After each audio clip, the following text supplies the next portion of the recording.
Here in Hawaii, there are examples of elasticity all around us. The price and demand for products is like the waves of the ocean. Just as a surfer must understand the physics of the wave, firms must understand the effect the change in price will have on the effect of quantity demanded.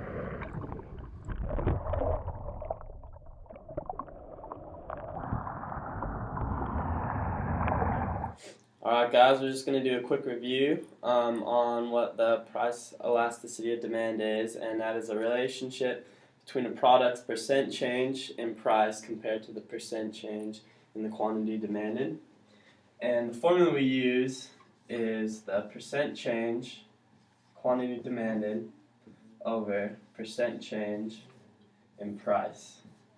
And this will give us a number which equals one of these three things. So if it's inelastic, it is between the 0 and 1 range of the absolute value of the number. If it is equals 1, it is in the unit elastic price range, and if it is greater than 1, it'll be an elastic price range number. Alright, let's take a look at Chevron. We're going to look at their gasoline prices. So currently at Chevron, they have a quantity demanded of 1,000 people wanting the unit price of $3 a gallon for gasoline. So Chevron's encountering some tough times, so they're going to change their price and they're going to raise it 10%, so making the price $3.30, a 10% increase. And then we're going to look at how this affects their quantity demanded. It's going to cause their quantity demanded to equal 800, causing a 20% decrease.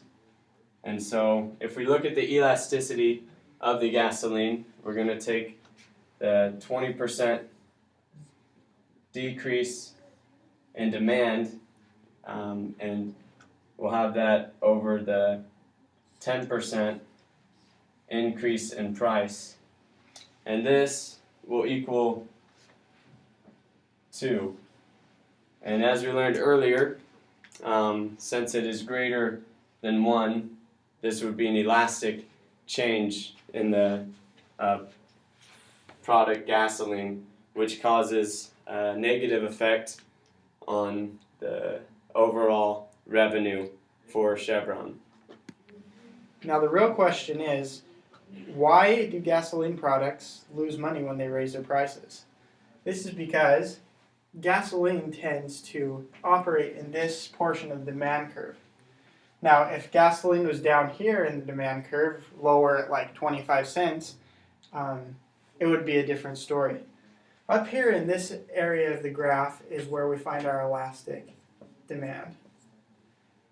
In the middle part of this graph, we're going to find our unit price, and we're going to find our inelastic price at the bottom. So, eventually, if gasoline got low enough, it could pass through this elastic demand portion and go into the inelastic demand. Sadly, gas prices are just going up, so that's probably not going to happen in the near future. Let's take a look at another company, say Marlboro cigarettes.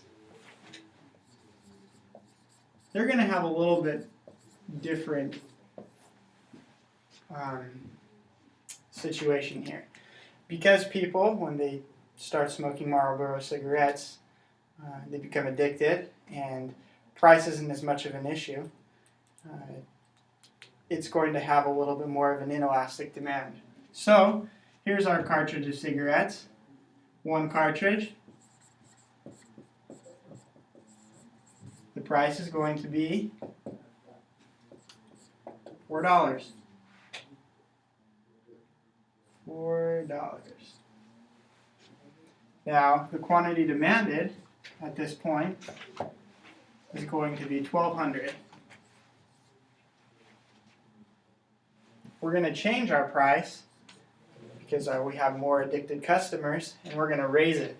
We're going to raise it to $5. This is an increase of 25%.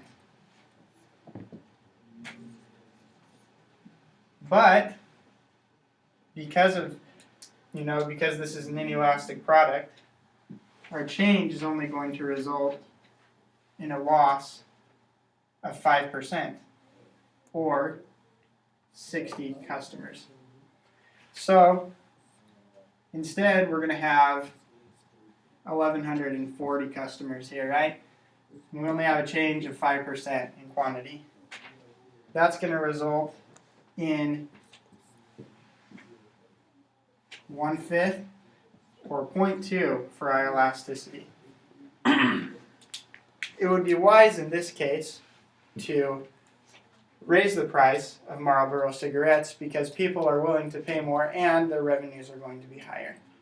Make sure you know your price elasticity. Otherwise, change in prices can really hurt.